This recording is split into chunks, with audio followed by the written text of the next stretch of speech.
Salamat sa kapangyarihan ng mahiwagang hangin.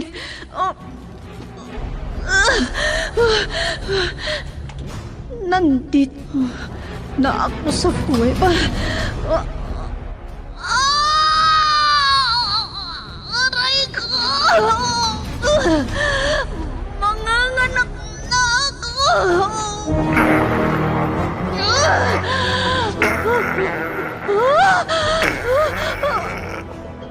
Bayawak!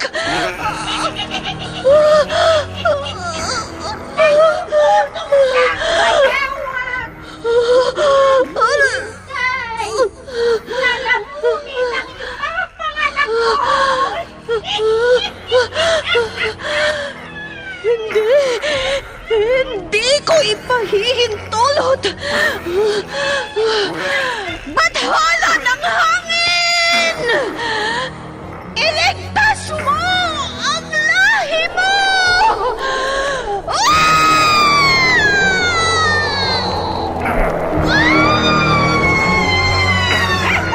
Hindi mo sinamalang sanggol! Ikaw, bayawak!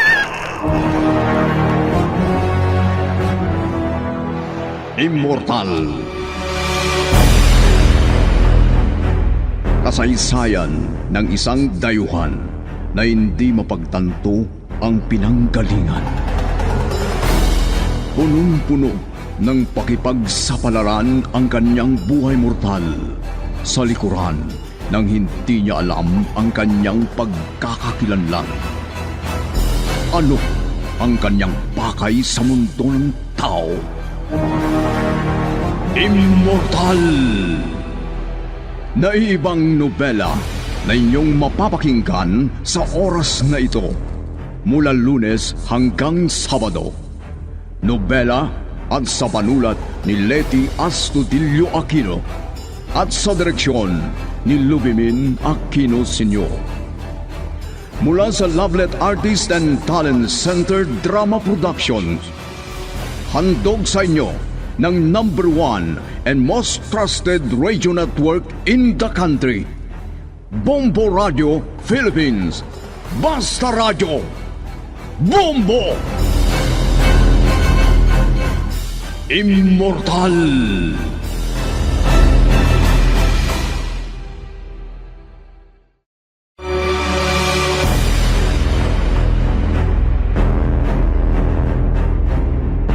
Ang nakaraan, nakahinga ng maluwang si Madam Shona noong nakarating si Ador at Aris. Pero nagulat ito dahil parang may kinatatakutan ng bata. Nalaman na lamang niya na may nawawalang bata at kasama ni Aris sa gabing yon. Sobrang takot ni Madam Shona. Mabuti na lang at hindi ang apo niya ang naging biktima. Nalaman din ni Madam Shona kung ano ang nangyari sa kasamang bata ni Aris at lalong nakadama ng takot ito. At ngayon, narito ang karugtong ng nobelang pinamagatang Immortal!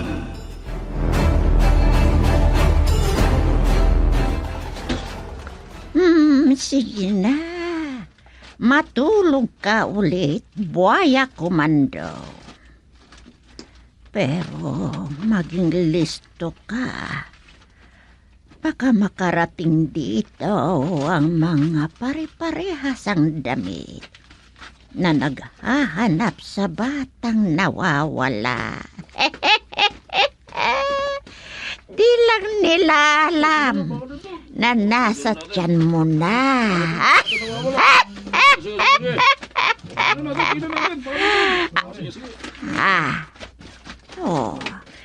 Andyan na sila.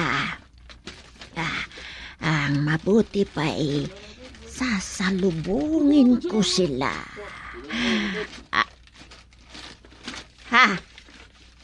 Hindi naman yata ang mga taong sadya namin ni Buhaya Komando ang mga yan. Kung ganaon, wala akong sasaktan sa kanila. Basta wag lang nila din akong saktan.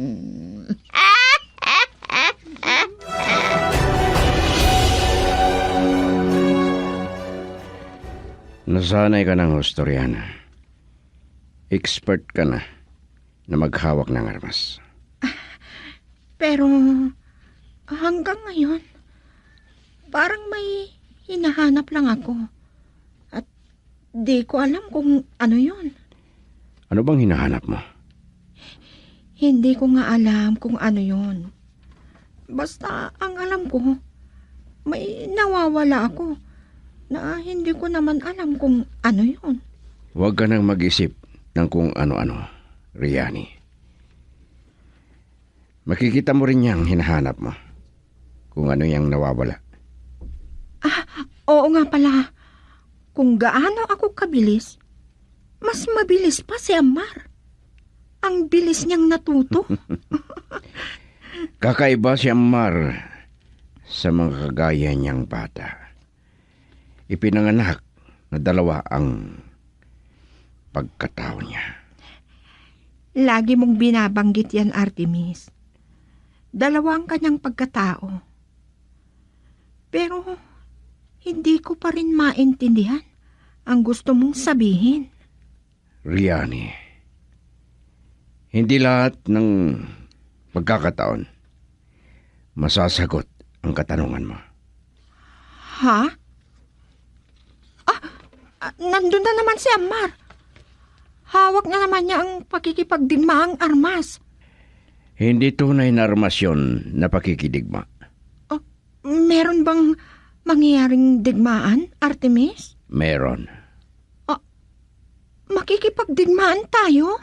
Magsanay kayong maigi na hawak ng armas. Kasama mo si Ammar. Hindi para makipagdigmaan, kundi para sa inyong sarili. Ha? Kayo ni Ammar, para sa inyo yan.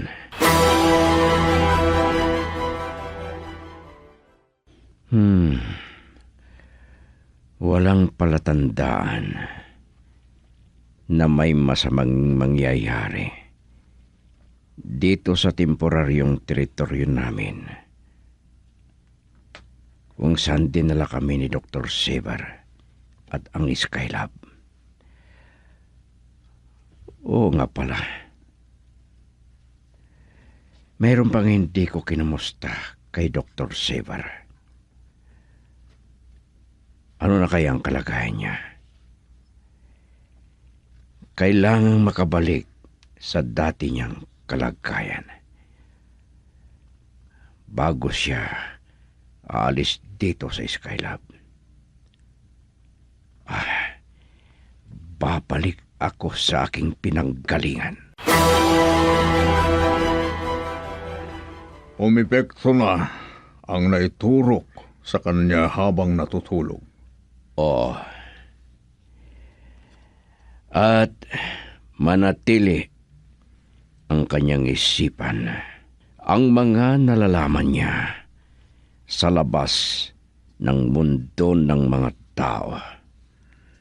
Oo. Manatiling nakatulog ang alaala niya sa kanyang sinilangang mundo. Oo. At bilib na ako sa talin mo, Dr. Sevar. Talinong nakalaan sa minamahal nating pinanggalingan. Ayon sa propesiya, magugulong ang pinanggalingan nating mundo hanggang halos magugunaw na. Dahil yan sa pagkaganid. Oo. Mga salot ang may kagagawan, Doktor. Kailangang mapuksa o mawala ang mga yon. Pero magbilang pa tayo ng maraming taon. 12 pang taon. Hanggang marating ang 18. Eksakto na taon. Matagal pang paghihintay. Tama yan, Dr. Sever. Ay, mahaba pang paghihintay. Pero may makakamit na kabutihan ang may malinis na isip at walang bahid na puso. Oh, Lumilipas ang oras, Artemis. Huwag ka nang magsayang ng oras. opo, Doktor. Kargo mo ang mga kasama mo. Sige na, paandarin mo ng sinakyan nilang robot na lumipat sa sasakyan niyong maglalakbay sa kalawakan. Ngayon din, paalam, Doktor. Ingatan din ninyo ang sarili nyo. Hanggang sa muli nating pagkikita. Babaunin ninyo ang bendisyon ng makapangyarihan sa lahat at ang Panginoon ng hangin.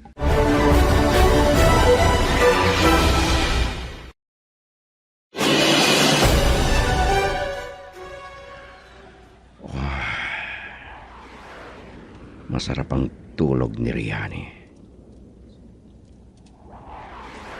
At sa paggising niya, nasa mundo na kami ng tao. Manatili na nakatulog sa isipan niya lahat ng ginawa niya sa labas ng mundo ng tao. Pero magbabago ang prinsipyo niya bilang isang mortal.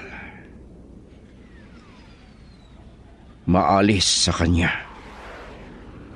ang pagkahina at magiging matibay na mandirigma. Nandito na naman ako sa rooftop. Kailan kaya darating si Sir Artemio? Ilang gabi na hindi na ako nakakatulog na mahimbing. Napapansin ko nga, sir. Kung bakit kasi sobrang pag-iisip ko kay Sir Artemio. Kahit alam kong di naman siya maaano o mapapahamak. Bakit kasi ay nag-aalala ako? Pangkaraniwan na yan, sir. Kasi kasama mo sa bahay. At isa pa, siya ang boss nyo. At boss ko na rin. Sa bagay, oo nga naman. Kaya kahit din ako, nag-aalala na rin. Pero bakit kaya kahit kapitbahay natin, madilim pa rin sa kanila? Ibig sabihin, wala pa sila dyan? Wala pa yung mag-ina? Baka naman tama ang hinala mo na magkakasama sila ni na Sir Artemio. Maring ganun nga. Pero saan naman sila pupunta, sir? At bakit wala naman nabanggit sa inyo ni Sir Artemio? Ay, sa bagay nga.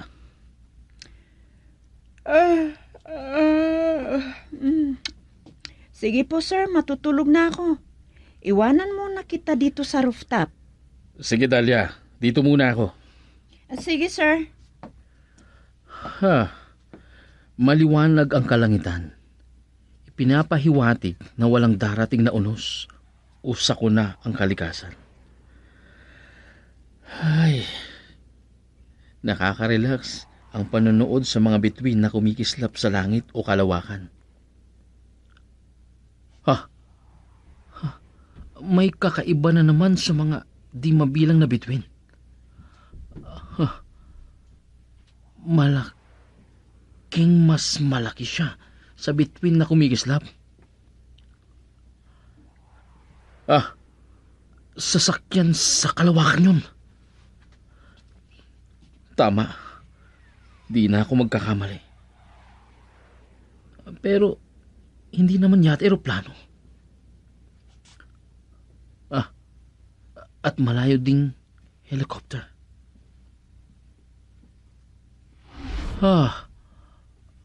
Ayun. Pababa na yata siya.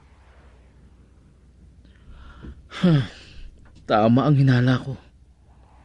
Isang sasakyan sa kalawakan.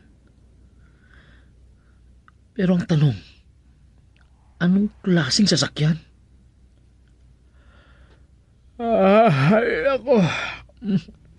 Ako, Inaantok na ako dahil sa katitingala. Ay, matutulog na ako. Maaga pa naman ako magigising bukas.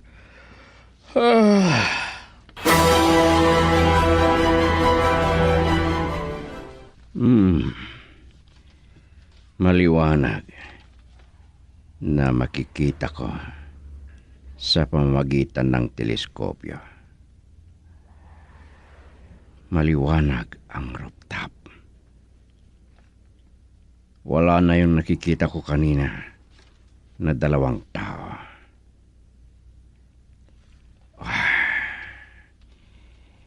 Hindi dapat marinig ang ugong ng sasakyan. Ang kontrol. Mahirap na. Di dapat mabulabog ang mga nakatulog na tao. Ayan. Maglalanding na ako.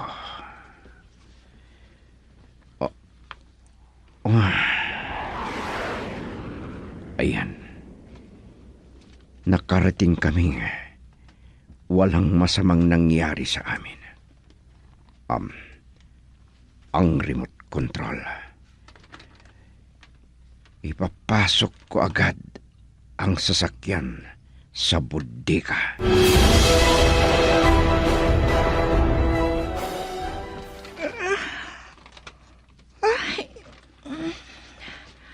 Bakit kaya? Parang ang haba ng tulog ko Nagugutom ako. Pupunta ako kaagad sa kusina.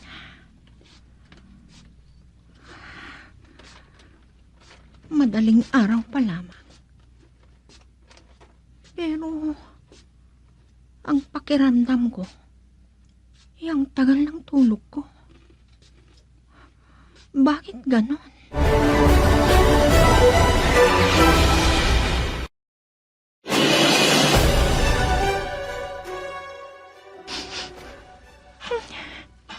Napanis ang kanin? Imposible. Inamag pa ang kanin dito sa rice cooker. Anong nangyari? At paanong napanis yun? At nagkaamag pa ang laman ng rice cooker? Maalala ko, may adobo akong niluto dahil paborito ni Amara. Lalo na karne ng baka. Yan ang kasirola.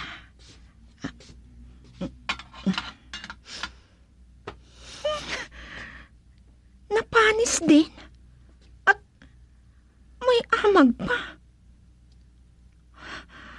Anong ibig sabihin nito?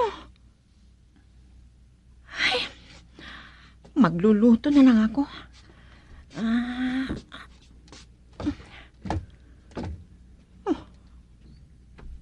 Bakit? Nag-brown out ba? At bakit nasira lahat ang laman ng rep? Pero magdamag lang? Sira na? Ano kayang nangyari? Natulog lang ako. Tapos, ganito ang nangyari? Nakakapagtaka.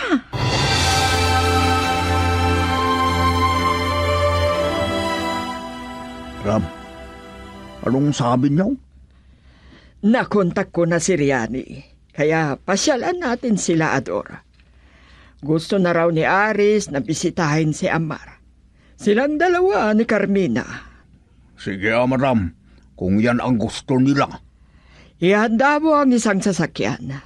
Opo, madam. Sige na, kilos na. Hintayin ka namin sa labas. Opo, madam.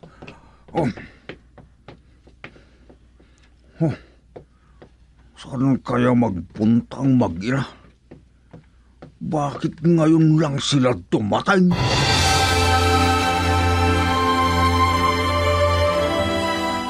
Naku, anong nangyayari sa'yo? Riani! Halos 2 linggo na wala kayo ng anak mo? Ha? Ano ka mo, Dalia? 2 linggo? Huwag ka nga, Dalia.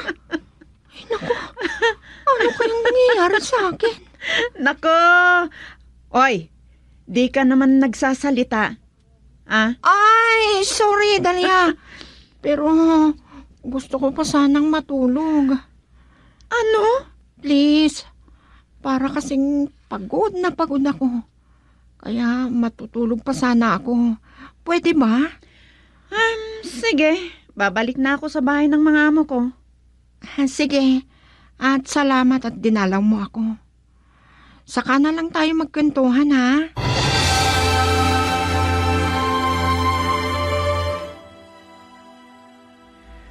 Marami akong inasikaso tungkol sa negosyo.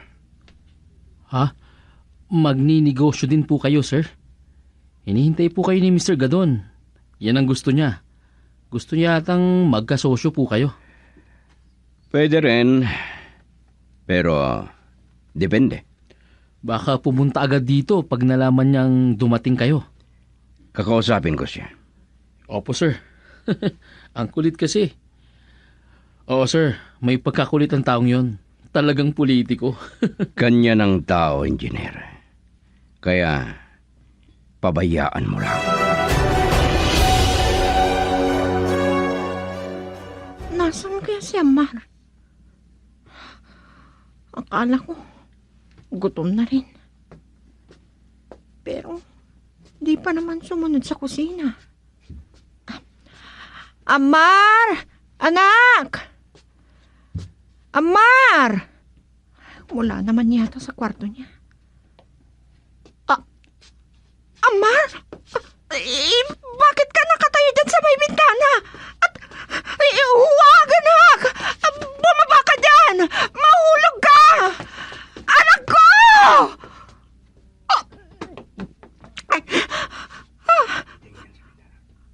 Amar? Diyos ko, parang walang nangyari sa kanya pagdating sa baba.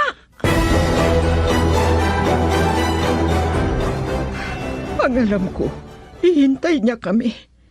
Pero kanina pa ako nagdo-doorbell. Walang nagbubukas sa gate.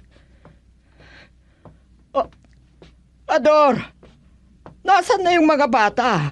Sina Aris at Carmina. Madam, pumunta sila sa kabilang bahay po. Ano? Tinawag sila ni Dalia. Ay, kung ganon, pupunta tayo kina Dalia. Baka naman nandyan si Riani at Amar.